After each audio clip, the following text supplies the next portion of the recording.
Hello, I'm sharing another project with you from my August of 2013 Stamps and Mail Club kit.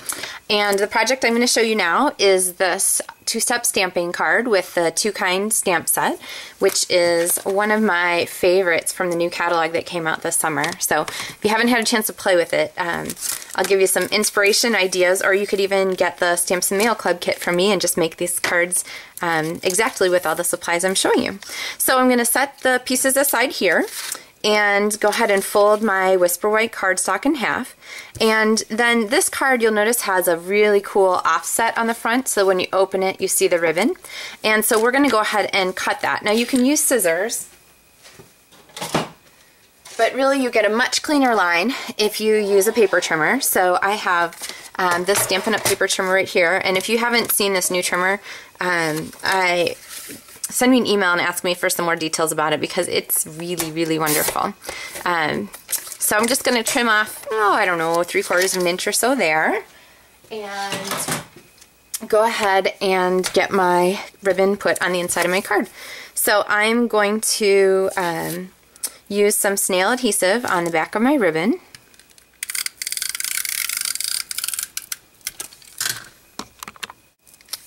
And then go ahead and adhere this on the front of my card, or on the inside front edge of my card, so that it peeks out the front. And when you've got it all stuck down, then you want to go ahead and use your scissors. I kind of like to trim from the back side for things like this, because then I can see exactly what's peeking out that I want to grab. Let's see, there we go. Okay, so there's our edge there. Now it's really tempting to want to stick this on because it looks so cool, but we need to do some stamping first. So I'm going to open my card up again, and I am going to go ahead and use my ink pads this time. The markers are what's included with the Stamps and Mail Club kit. You can use your markers, or if you need to substitute something, you can substitute, because you already have the markers, you could get ink pads. I'm going to grab a piece of scratch paper here, because what I need to do is ink up my stamp, and then I'm going to stamp off on the scratch paper. Oh, I didn't put my thumbs on yet. Okay. This is how I stamp in real life. This, left, right, up, down. Who cares about going in order? So, alright, so I'm going to ink up my stems here. And I think I'm going to put about 3 of them on there. So I'll put one kind of off to the side. Now when you're working with a stamp that's this skinny, with a new ink pad, you want to see how I caught a lot of edge there with my ink pad? You want to ink really gently. And then you want to stamp gently too, because if you mash the stamp too much, you will end up getting a shadowed, catching an edge. I'll show you what that looks like. Alright, see how on the edges there I caught a shadow? So if you're getting something like this, then it means you're stamping too hard. Just lighten up a little bit, relax, drink less coffee, you know, that kind of thing. Alright, so I'm going to, like I said earlier, I'm going to go ahead and ink up my Stampin' Pumpkin Pie, and then I'm going to stamp off 2 times before I go ahead and stamp on my project. So 1, 2, and then on my card, and then 1, 2, and then here on my card. Alright, so what that does is it gives me a light background image, so that when I go to my foreground image, I can use Pumpkin Pie again, but this time I'm going to use it full strength. And I get a nice variation between the 2 colors.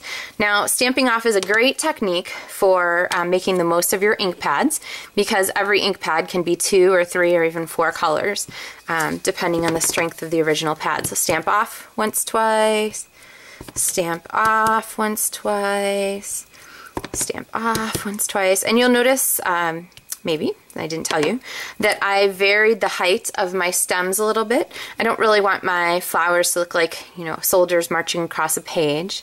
So a little variation in the height will give me a little bit of a different effect, so that I have sort of a more natural look to my card. Okay, so there we have our flowers. I'm going to go ahead and fold this in half.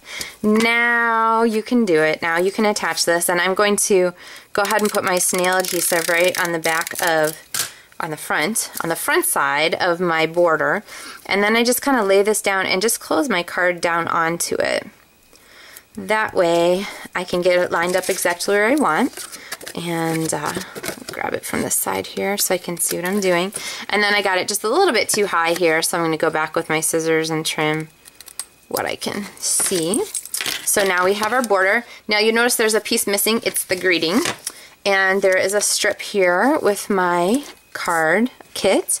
And I'm going to use the Sending Good Thoughts Your Way. If you want, you can use there's also a You're Too Kind greeting, but we're going to go ahead and use this one.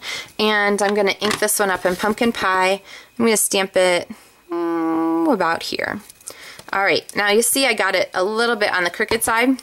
That's why there's lots of paper included with the kit. So I'm going to tweak this back just a little bit. There we go.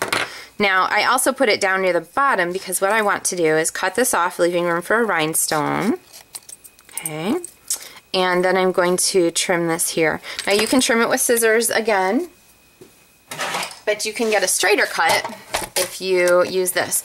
Now here is an example of why this paper cutter is so awesome. So I'm going to line this up here, and I'm using my grid lines to make sure that, here, should we zoom in so you can see? I'm using my grid lines to make sure that my paper is straight, and then I think I'm gonna move it just a little bit, make it a little narrower. Okay, and then there is this handle thing here.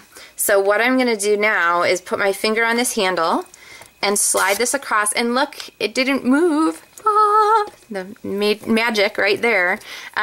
This handle is a great lock. It holds your cardstock in place so you can cut any place and not worry about things shifting while you're working. So it's pretty spiffy. Okay, I'm going to go ahead and cut a banner end. You can use that trick I showed you in the last card, or you can just go ahead and cut it freehand. We'll live on the edge. Alright, and then in my mail club kit, there's another card here that uses the rhinestones. And so you want to, if you haven't done this card yet, go ahead and grab your rhinestones from here because you're going to use one of them on this card. Okay, so now I have my greeting, and you can line it up here, but I actually like it when it sticks out a little bit. So I am going to use a couple poppy-uppy things. Remember, you don't want them out too far because you don't want them to overlap the edge of our card. So I'm going to peel those backings off and go ahead and layer our banner down. Alright, and there we have our finished card with our cool cut and our inside decorations.